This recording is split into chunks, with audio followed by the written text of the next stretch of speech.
Et je donne la parole maintenant à Hassan Shadi. Il est maître de conférences à l'Université de Lorraine où il enseigne la théologie musulmane.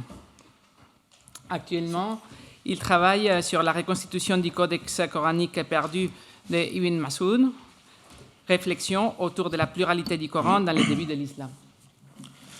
Merci Hassan pour être ici. Bonjour à toutes et à tous. Alors tout d'abord, je souhaiterais remercier François Desroches pour m'avoir invité à ce colloque. Alors comme vient de le préciser Nouria, ma communication s'intitule « Remarques sur les variations textuelles coraniques des récits des prophètes Qasasul Anbiya ». Alors elle sera articulée autour de 3 axes. Un premier mettra l'accent sur la question de la reformulation du texte coranique. Le deuxième mettra en exergue une série de variantes textuelles des Qasasul Anbiya. Et le dernier présentera un exemple de péricope coranique qui, dans un premier temps, semble être le fruit d'une transmission d'après le sens, puis dans un second, aurait été introduit a posteriori. Alors, tout lecteur du Coran est frappé par la quantité de récits des prophètes qui y figurent. Ces personnages bibliques, tels que Adam, Noé, Moïse, Abraham, Jacob, Jésus et bien d'autres, sont considérés par le Coran comme étant des messagers ou prophètes dont leurs récits, qasas en arabe, nous sont narrés dans différents endroits du texte coranique. On peut dire que ces récits sont répartis dans le texte coranique de 2 manières. Alors, certaines sourates renferment les récits de plusieurs prophètes, la sourate 7, la sourate 11, la sourate 26, par exemple. D'autres ne mentionnent le récit que d'un seul prophète, Joseph et Noé, par exemple, la sourate 12 et la sourate 71. Alors, ce qui attire particulièrement l'attention du lecteur, c'est que certaines de ces narrations très similaires, voire identiques par ailleurs, se répètent tout au long du texte. Par exemple, le récit de Moïse est mentionné dans 34 sourates. Le récit de la création d'Adam est quant à lui évoqué dans 7 sourates. Alors, chacune de ces narrations est fondée à quelques égards près sur le même thème, voire narème, unité narrative. On y relève en revanche des ajouts, des omissions, des rimes parfois différentes, mais aussi des éléments narratifs mentionnés de manière concise et parfois un peu plus développée. La question qui se pose est de savoir si ces récits seraient le fruit d'une transmission d'après le sens. Les traditionnistes, comme le rappelle Al-Khatib al-Baghdadi dans son Kifaya, fi ilmi usul al-riwaya, ont majoritairement autorisé à transmettre les hadiths selon le sens en se fondant sur l'argument suivant, à savoir que le Coran lui-même, qui utilise dans sa narration, par exemple du récit de Moïse, des termes différents pour désigner la même chose à divers endroits du texte coranique. Par exemple, pour désigner un tison, un morceau de bois enflammé, il utilise les termes suivants, al-qabas, al-jadwa, et parfois combine avec 2 mots, shihabin qabasin. Alors, au-delà de ces variations lexicales, une des questions qui se pose ici est de savoir pourquoi ces variations textuelles narratives ne figurent-elles pas toutes au même endroit, comme on peut le retrouver pour l'histoire de Joseph ou de Noé, par exemple. Par ailleurs, la question fondamentale, qui est au cœur de la problématique, réside dans le fait d'identifier les origines de ces différents récits et les raisons profondes ayant conduit à la réitération, que l'on nomme at-takrar, ou at-ta'kid, de ces unités thématiques et narratives similaires dans le texte coranique. En rappelant ici qu'en matière de rhétorique et de stylistique arabe, al-balagha, le propos doit être élaboré autour d'une idée nouvelle et non de répétition. Al-aslu fil kalam at-ta'sis lat-takrar. Alors certains travaux, dont ceux de Walker Jones, Sidorsky David, d'Alfred Witt-Premar, Roberto Totoli, Guillaume Di, ainsi que Mme Chabbi, ont montré que des sources issues de la littérature judéo-chrétienne seraient probablement à l'origine de certains éléments narratifs des Qasas al-Anbiya. Néanmoins, il me semble que pour une partie des Qasas al-Anbiya que l'on trouve réitérés dans le texte coranique, il ne serait pas faux de penser qu'il pourrait s'agir d'une transmission d'après le sens. Alors, par transmission d'après le sens, il faut entendre que l'idée structurelle de la narration est conservée. Elle reste toutefois exprimée de manière différente, probablement en raison d'une mémoire faillible. Cette transmission semble être également caractérisée par une volonté d'en synthétiser le récit en supprimant certains éléments narratifs, ou à l'inverse, à en développer d'autres.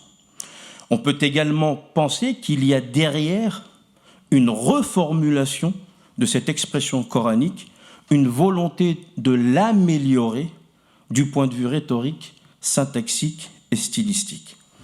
Par ce dernier, à savoir l'amélioration de l'expression et de la stylistique, c'est ce que j'entends par appropriation du texte coranique. Ayant déjà communiqué auparavant et de ce pupitre sur ce sujet, en l'occurrence autour d'une version inachevée du Coran, celle d'Ibn Mas'ud, sur laquelle donc je ne souhaiterais pas revenir, mais j'aimerais toutefois rappeler que si l'on se fiait à la tradition musulmane, l'injonction de rédiger les proclamations prophétiques selon le parler de Quraysh, donc la tribu notable de la Mecque, par le calife Uthman, est en soi une forme d'appropriation du texte. Alors, ceci dit, je souhaiterais vous présenter deux exemples de reformulation ou de rectification de la part des compagnons d'un propos prophétique tiré de la tradition musulmane. Alors, le premier de ces exemples concerne une invocation que le fidèle musulman effectue durant sa prière en position assise après les prosternations. Cette invocation s'appelle At-Tashahhud et se définit comme étant une profession de foi. Alors, deux éléments attirent particulièrement mon attention ici. Le premier est que le compagnon du prophète qui rapporte cette invocation n'est autre qu'Ibn Mas'ud, figure emblématique à la fois de la mémorisation du Coran et de la contestation de la Vulgate uthmanienne. Ce compagnon aurait affirmé dans cette tradition que le prophète Mohammed lui aurait enseigné cette prière, cette invocation, au même titre que l'enseignement du Coran. Donc elle a le statut presque du Coran. Ce qui supposerait une transmission directe et l'invariabilité du texte enseigné par le prophète à l'instar du Coran.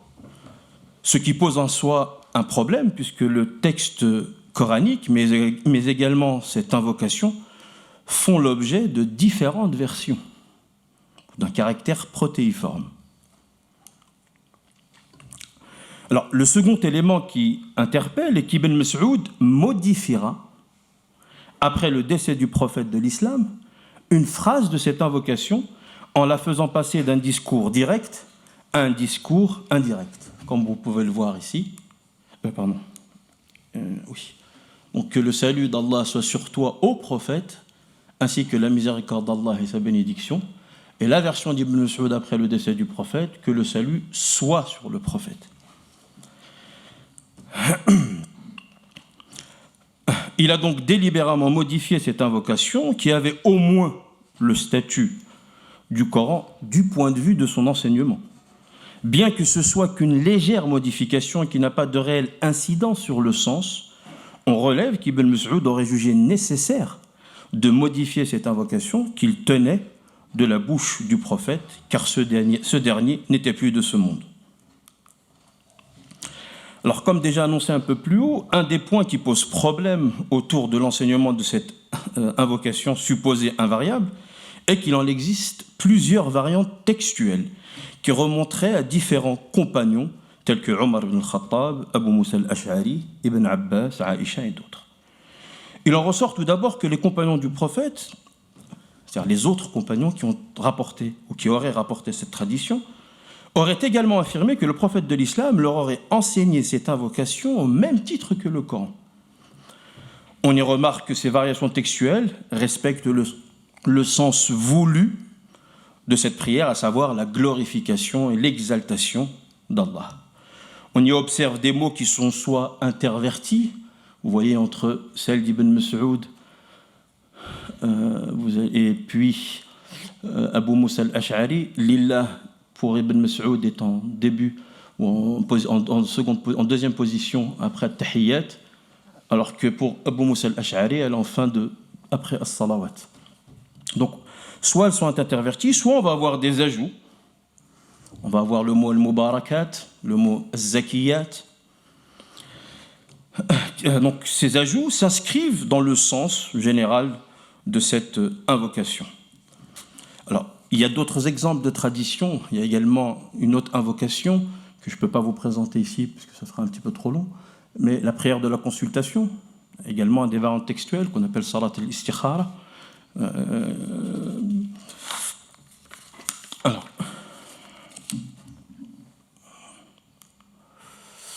Alors, maintenant, je voudrais vous présenter un exemple qui s'inscrit donc dans la continuité de mon propos autour d'une possible reformulation du texte coranique, et celle-ci concerne une citation prophétique autour du célèbre compagnon Abu Musa al-Ash'ari, mort en 662 ou 664, qui était un des porteurs du Coran. Alors, la tradition musulmane rapporte que le prophète de l'islam aurait écouté Abu Musa al-Ash'ari réciter le Coran, puis il lui aurait dit « En vérité, il t'a été accordé un mizmar, des mazamir, de la famille de David, de Daoud. » Abu Musa lui répondit « Si j'avais su que tu m'écoutais, je l'aurais, alors je ne vais pas le traduire tout de suite, la habbartuhu lak, je l'aurais perfectionné pour toi. » Tout d'abord, il est intéressant de relever la relation faite dans ce hadith entre le compagnon Abu Musa al-Ash'ari récitant le Coran et David, plus précisément en fait dans la tradition, la famille de David, qui chantait les louanges de Dieu à travers les psaumes.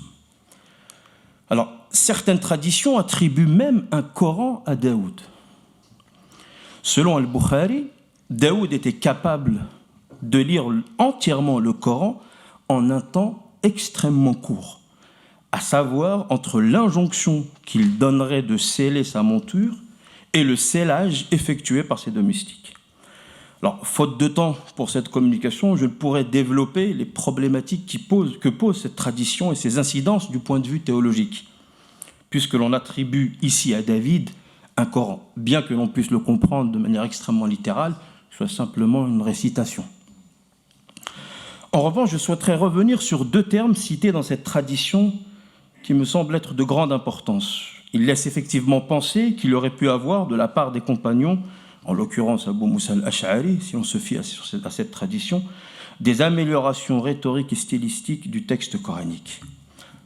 Alors, le premier de ce terme est le mot mizmar, d'origine hébraïque, mizmor, qui signifie à l'origine, selon le dictionnaire rabbinique de Ben Yehuda, l'action de chanter, mais peut également signifier l'instrument qui accompagne le chant. Il s'emploie aussi pour désigner les différents chapitres des psaumes de David.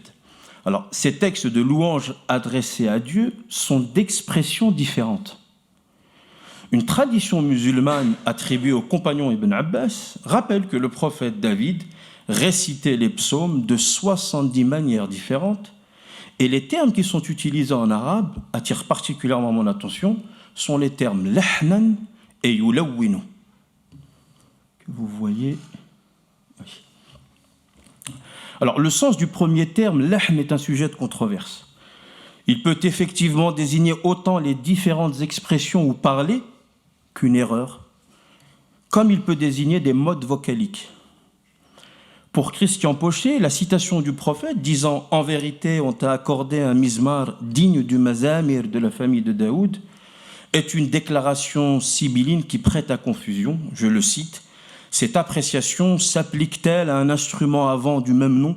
Si c'est le cas, l'allusion soulèvera une contradiction inattendue, puisque le mizmar a été catégoriquement interdit par les docteurs de la loi. La confusion serait évitée si l'on donnait au mizmar le sens de belle voix, comme le proposent d'autres commentateurs. Le mizmar devient alors un synonyme de belle voix.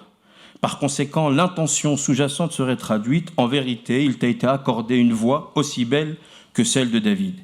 Et c'est même lexicographe, dit-il, conclut que le prophète aurait comparé la voix de Daoud à du mizmar.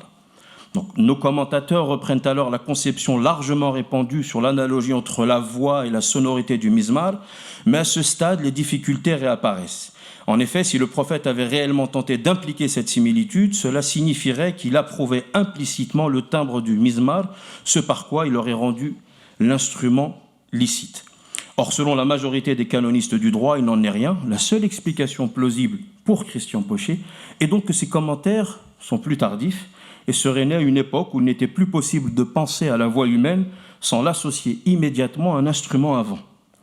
Alors, la conclusion de Pochet est très intéressante, mais il me semble qu'au vu des acceptions sémantiques des différents termes employés, mizmar et tout à l'heure nous verrons le mot habbara, on peut y retenir un autre sens dans la mesure où le terme lahm peut aussi désigner une façon d'exprimer une idée de manière donc différente, particulièrement si l'on se fie à la tradition suivante, attribuée à Omar, donc le deuxième calife de l'islam, qui dit: certes, nous délaissons une partie des façons de réciter de Ubay, al-Han Ubay.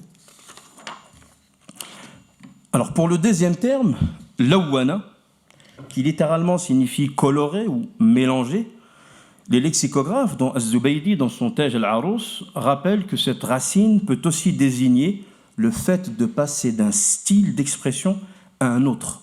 Yutlaqu ala taghyiri uslubin ila uslubin akhar. Ce qui abonde dans le sens de mon hypothèse. Alors, le terme habbara, donc le deuxième terme utilisé par Abu Moussa al-Ash'ari, est habbara, de la racine étymologique habara en arabe. Dans l'exégèse traditionnelle, ce terme est traduit par les termes belle voix. L'étude étymologique du terme habbara permet d'établir que cette racine a des origines à la fois hébraïques, araméennes et éthiopiennes, donc le guèze ancien. En hébreu, cette racine trilitaire, chavara, signifie initialement être lié, être joint. Alors, cette acception peut être expliquée, dans notre exemple, par le fait que la manière de réciter d'Abu Moussa al-Ash'ari, bien que différente dans son expression, est liée par le sens à la révélation originelle faite à Mohammed.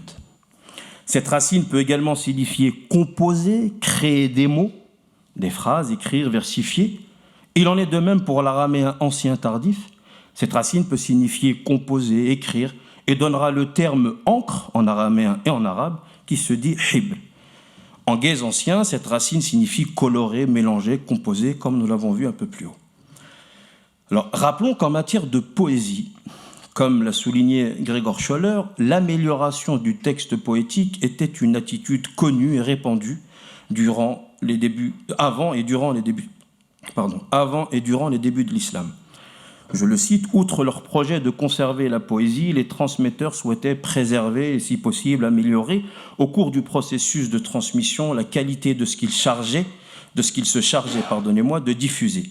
Un illustre poète, Rawi al-Hutay'ah, se serait écrié peu de temps avant sa mort: pauvre poésie aux mains d'un mauvais transmetteur. Et Khalaf al-Ahmar aurait déclaré une fois à son disciple al-Asma'i: les transmetteurs avaient jadis l'habitude de corriger les poèmes des anciens. Plusieurs autres témoignages viennent effectivement confirmer cette manière d'agir dès la naissance de l'islam. Nous avons le poète Ibn Muqbil, mort en 690, qui aurait dit: moi j'envoie des vers courbés, puis les transmetteurs les redressent, c'est-à-dire les récitent sous une forme corrigée. Alors, maintenant, je souhaiterais vous présenter quelques passages coraniques ou quelques exemples de variantes textuelles des qasas al-anbiya, donc des récits des prophètes dans le Coran. Alors, le premier exemple concerne la variante textuelle canonique du récit de Moïse, que l'on retrouve à la fois dans la sourate 2 et dans la sourate 7. Donc vous avez ici, et on peut voir les... Ah oui, j'ai pas de pointeur. Non. Donc ce que vous voyez en jaune, il y a un petit peu les termes qui reviennent. Donc dans la sourate 2, on va avoir le même sujet. Donc nous fîmes planer sur vous la nuée et fîmes descendre sur vous la manne et la caille. Mangez de des excellentes nourritures que nous avons attribuées. Donc on va avoir ici un discours direct, alaykum, alors qu'on va avoir dans la sourate 7, alayhim. On va avoir également وَإِذْ قُلْنَا ادْخُلُوا هَذِهِ الْقَرْيَةِ, qui est donc entré dans cette cité. Et on va avoir dans la sourate 7, et quand il leur fut dit, habiter cette cité. Donc on va avoir des versions plus ou moins différentes, mais qui s'inscrivent dans le même sens. Ça, c'est pour les versions, donc un exemple de version canonique. Alors, je souhaiterais maintenant présenter quelques variantes textuelles extra-canoniques attribuées soit à Ibn Mas'ud, soit à Ubay ibn Ka'b. Alors, bien qu'aucune trace matérielle de ces variantes textuelles n'ait encore fait surface, celles-ci sont particulièrement intéressantes pour l'histoire du corpus coranique en général, et plus précisément pour comprendre la transmission du Coran et ses variantes de lecture, et d'en identifier les origines. Alors, les exemples que je vous présente peuvent être répartis en 3 groupes. On a des exemples de substitution, des exemples d'ajout, et des exemples d'omission. Alors là, par exemple, on a un exemple de substitution, donc dans la sourate 2, verset 36, on a ce passage qui dit « فَأَزَلَّهُمَا الشَّيْطَانُ عَنْهَا » Peu de temps après, Satan les fait glisser de là. Et on va voir dans la version d'Ibn Mas'ud « فَوَسْوَسَ لَهُمَا الشَّيْطَانُ عَنْهَا » que l'on retrouve dans la sourate 7, verset 20. Donc peu de temps après, Satan leur chuchota. Oui. On a un deuxième ici exemple, un exemple d'ajout cette fois-ci.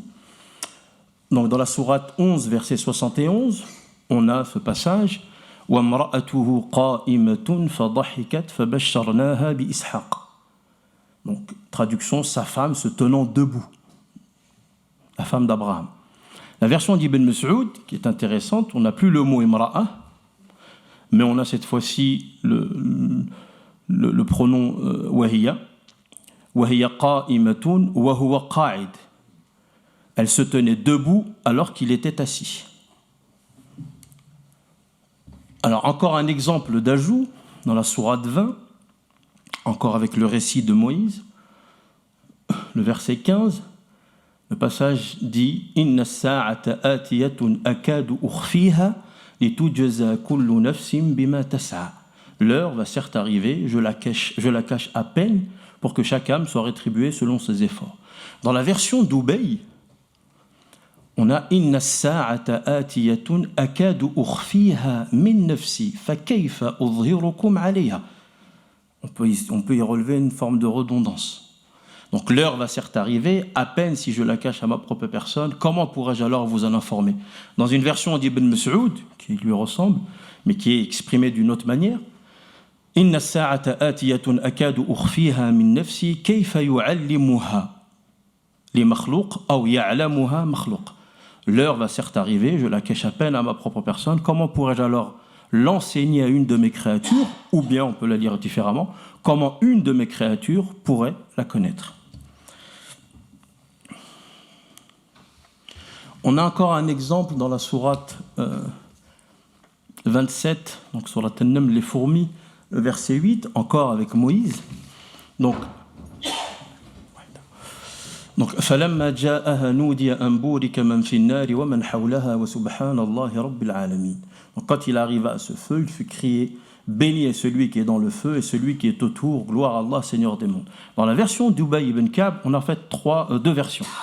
La première, فَلَمَّا جَاءَهَا نُودِيَ أَنْ بُورِكَتِ النَّارِ. Quand il arriva à ce feu, il fut crié que soit béni le feu et celui qui est autour, celui, ce serait Dieu. Gloire à Allah, Seigneur des mondes. Dans la deuxième version, quand il arriva à ce feu, il fut crié que cette terre soit bénie. On ne parle plus du feu. Et tous ceux qui sont autour parmi les anges. Gloire à Allah, Seigneur des mondes. Alors je vais essayer de faire un peu plus vite. Et un exemple d'omission, la sourate 11, verset 81, Donc, je vous laisse lire la traduction.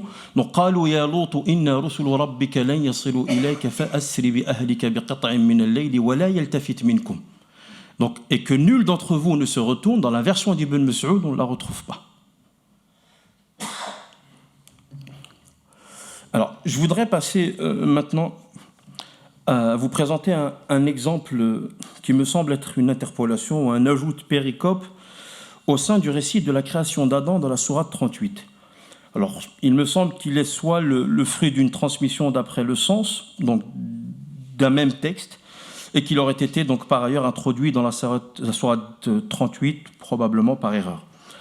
On peut observer tout d'abord que le récit d'Adam entre la sourate 15 que vous avez sur votre gauche, je vous mets ici la traduction, et la sourate 38, à quelques égards près, il est identique. Dans la structure narrative, dans les informations qui sont données, sauf qu'elles sont exprimées de manière différente. Alors, on y retrouve donc la même structure narrative, les mêmes rimes, la même terminaison, la même taille également de versets. Donc les rimes soit en un, soit en in, soit en Alors, ce qui me conduit à penser que ce passage ne devrait probablement pas être à cet endroit réside dans deux raisons. Tout d'abord, sur la cohérence du texte et son agencement. Parce que si on le supprime, par exemple, et qu'on lit, ça se tient parfaitement.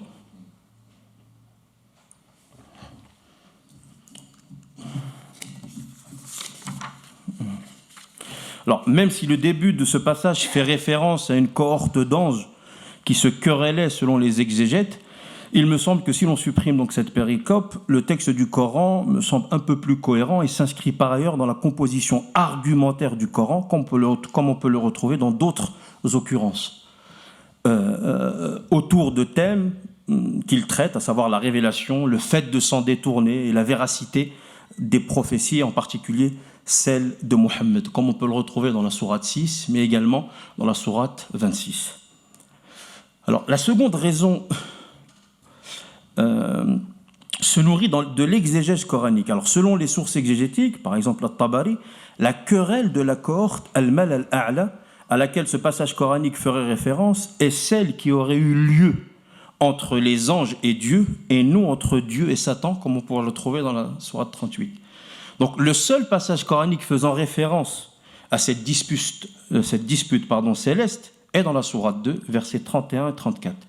Ce qui me laisse penser par ailleurs, si un passage du Coran aurait dû être évoqué à cet endroit, c'était bien celui-ci que vous retrouvez là. Alors, en conclusion, pour faire assez rapidement, alors j'ai essayé à travers cette communication de mettre en évidence l'hypothèse que les variantes textuelles de Qasas al-Anbiya, pas toutes bien sûr, ayant la même unité thématique et narrative, seraient peut-être le fruit d'une transmission du Coran d'après le sens, voire d'une appropriation du texte coranique de la part des transmetteurs du Coran. Alors, l'exemple du Tashahoud montre que les Sahaba modifiaient le texte qu'ils avaient pu entendre de la bouche du prophète pour diverses raisons. On peut alors supposer à juste titre que des raisons d'ordre linguistique et plutôt théologico-politique auraient pu conduire à une modification du texte coranique. Les exemples de variations textuelles mettent en évidence, comme l'affirme la tradition musulmane elle-même avec le hadith des 7 ahruf, des 7 modalités d'expression du Coran, que la seule condition exigée durant l'apostolat prophétique et le début de l'islam fut de respecter le sens. Le Coran lui-même rappelle que l'interdiction faite aux prophètes ainsi qu'aux croyants, c'est de forger un verset en l'attribuant à la révélation divine. La sourate 6, verset 21 dit « Qui est plus injuste que celui qui forge un mensonge contre Allah ou qui traite de mensonge ses signes ? Les injustes ne seront point les bienheureux. » Nous avons un autre passage coranique, la sourate 69, versets 44-46. « Et s'il avait forgé quelques paroles qu'il nous aurait attribuées, nous l'aurions saisi de la main droite, ensuite nous lui aurions tranché la horte. » Il semble que dans les débuts de l'islam, exprimer la même idée avec d'autres termes, en y ajoutant quelques passages ou quelques informations, ou en retirant quelques informations, était loin d'être considéré comme une forgerie. Sinon, que dire du Coran qui nous rapporte en arabe les propos de Pharaon, de Moïse, de Jésus et de Banu Israël. L'exemple d'Abu Moussa al-Ash'ari permet de mettre en évidence que les compagnons jouissaient probablement d'une plus grande liberté d'interaction avec le texte du Coran. C'est effectivement avec la mise par écrit, puis avec le concept d'inimitabilité du Coran, l'I'jaz al-Qur'ani, que cette liberté fut interdite.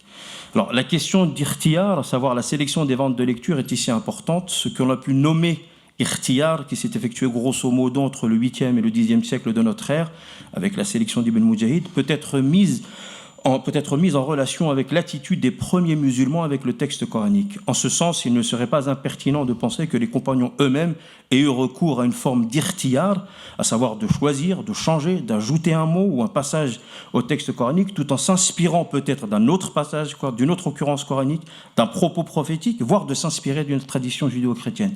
Le prophète de l'islam n'aurait-il pas dit « Aucun grief ne vous sera fait si vous rapportez des traditions des enfants d'Israël » Enfin, le cas de la péricope d'Adam introduite dans la sourate 38 montre à quel point l'étude des Qasas al-Anbiya sous le prisme des qira'at est important. Il semble qu'ajouter, omettre, synthétiser ou développer la teneur textuelle du Coran caractérise les modes de mémorisation et de transmission dans les débuts de l'islam. Donc, à défaut d'avoir présenté des résultats définitifs autour des origines de ces variantes textuelles de Qasas al-Anbiya, j'ai souhaité partager avec vous les premiers résultats de ce travail et vous remercier de votre écoute et attention.